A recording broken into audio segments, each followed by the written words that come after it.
जरा एक पल के लिए सोचिए, किसी फैक्ट्री में मशीनें आराम से चल रही हैं, सब कुछ एकदम नॉर्मल है, और तभी अचानक एक तेज अलार्म गूंज उठता है।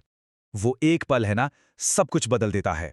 बस उसी एक पल में ये तय होता है कि आगे क्या होगा, अफरा तफरी और भगदड़, या फिर सुरक्षा की तरफ एक सोचा समझा कदम। आइए आज इसी को समझते हैं कि एक अच्छी योजना कैसे जिंदगी और मौत के बीच का फर्क बन सकती है। हाँ, तो सवाल बिल्कुल सीधा सा है, जब वो अलार्म बजता है तो होता क्या है?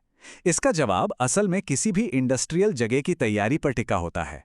क्योंकि जब वो अलार्म बजता है ना, तो हर गुजरता हुआ सेकंड कीमती हो जाता है और लिया गया हर फैसला बहुत मायने रखता है। और बस यही वो फर्क है। यही है हमारी आज की बातचीत का पूरा सार। एक मजबूत और पहले से परखी हुई योजना ही है जो अचानक मची उस खलबली को एक सुरक्षित रास्ते में बदल देती है। यह सिर्फ कागज का एक टुकड़ा नहीं है, बल्कि जिंदगियों को बचाने वाला एक ब्लूप्रिंट है। इस बात की अहमियत को और गहराई से समझने के लिए चलिए एक असल घटना पर नजर डालते हैं। एक ऐसी जगह जहां कुछ सेकंड की चूक ने हालात को बहुत ज्यादा बिगाड़ दिया था। तो जगह थी गुरुग्राम की एक ऑटोमोटिव फैक्ट्री। काम चल रहा था और उसी दौरान एक ज्वलनशील केमिकल का धुआं, जिसे सॉल्वेंट वेपर कहते हैं, अचानक आग पकड़ लेता है। धमाका और आग इतनी तेजी से फैले कि किसी को भी सोचने समझने का वक्त ही नहीं मिला। और जब तैयारी में कमी हो तो नतीजा क्या होता है? हुआ ये कि लोगों को बाहर निकालने की प्रक्रिया में बहुत देर हो गई। एक दूसरा दरवाजा, जो बाहर निकलने का एक और रास्ता हो सकता था, वो बंद पड़ा था। नतीजा ये हुआ कि कई लोगों को चोटें आईं, जो थोड़ी और देर होती तो काफी गंभीर हो सकती थीं। ये एक साफ साफ चेतावनी है कि बिना योजना के क्या हो सकता है।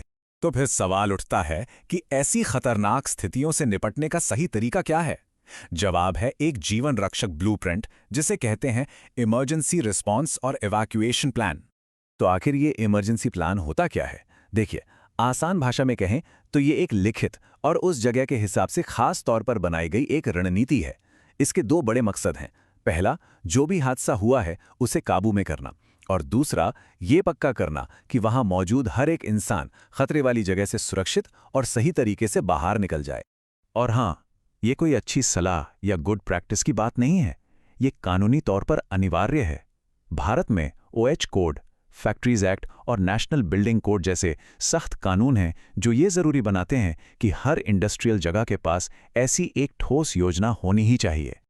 अच्छा, अब इस प्लान को ना दो बेहद अहम हिस्सों में बांटकर देख सकते हैं। पहला है रिस्पॉन्स, मतलब हादसे पर तुरंत प्रतिक्रिया देना, और दूसरा है इवैक्यूएशन, यानी लोगों को सुरक्षित बाहर निकालना। इसके लिए टीमें अलग अलग हो सकती हैं, पर मकसद एक ही होता है, सबकी सुरक्षा। देखिए, किसी भी इमरजेंसी के वक्त ना दो तरह के रोल बिल्कुल साफ होते हैं। एक तरफ होती है ट्रेन्ड रिस्पॉन्स टीम। ये वो एक्सपर्ट्स हैं जिनका काम आग बुझाना, किसी केमिकल के रिसाव को रोकना या फर्स्ट एड देना होता है। वहीं दूसरी तरफ बाकी सभी लोगों की जिम्मेदारी है कि वो शांति से तय रास्तों से बाहर निकलें, अपने वार्डन के निर्देशों को मानें और सीधे असेंबली पॉइंट पर इकट्ठा हों। और एक बात जो गांठ बांध लेनी है, ऐसी स्थिति में लिफ्ट का इस्तेमाल कभी भी नहीं करना है।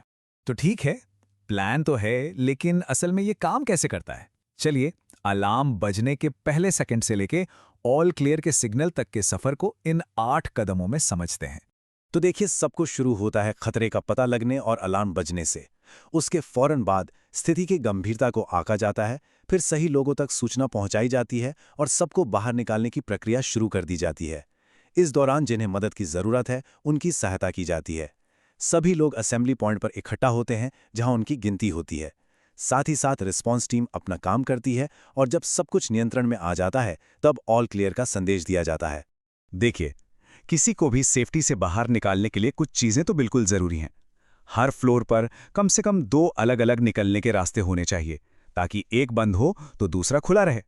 ये रास्ते हमेशा साफ सुथरे और बिना किसी रुकावट के होने चाहिए। बाहर निकलने के रास्तों पर रोशनी वाले एग्जिट साइन लगे हों जो अंधेरे में भी दिखें।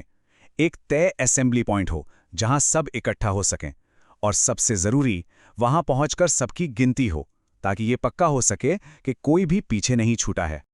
चलिए, अब कहानी में वापस उसी गुरुग्राम फैक्ट्री पर लौटते हैं। उस हादसे के बाद जब वहां एक ठोस योजना को लागू किया गया, तो देखे कि क्या बदलाव आया। और जो बदलाव हुए वो कमाल के थे।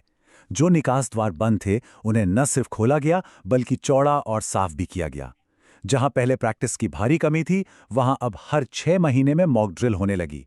पुराने और धुंधले साइनेज की जगह नए रोशनी वाले साइन लगाए गए। और सबसे बड़ा बदलाव यह था कि स्थानीय फायर सर्विस के साथ मिलकर एक कोऑर्डिनेटेड प्लान बनाया गया। और इन सब कोशिशों का नतीजा क्या निकला? सिर्फ 4 मिनट। अपनी अगली मॉक ड्रिल में उस पूरी फैक्ट्री को खाली कराने में महज 4 मिनट का समय लगा। ये आंकड़ा अपने आप में तैयारी की ताकत का सबसे बड़ा सबूत है। तो इस पूरी चर्चा से जो एक चीज हमें याद रखनी है वो है ये छोटा सा शब्द RACE, रेस।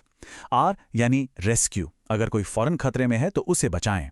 A यानी अलार्म, तुरंत नजदीकी अलार्म को चालू करें। C यानी कन्फाइन, दरवाजे बंद करके आग या खतरे को एक जगह पर सीमित करें। और E यानी इवैक्यूएट, बिना देर किए उस जगह को खाली कर दें। और आखिर में एक बहुत जरूरी सवाल जो हर किसी को अपने आप से पूछना चाहिए। कोई भी योजना तभी कारगर होती है जब हर किसी के उसके बारे में पता हो। जरा सोचिए, क्या काम करने की जगह पर हर एक इंसान अपनी इमरजेंसी योजना को अच्छी तरह से जानता है?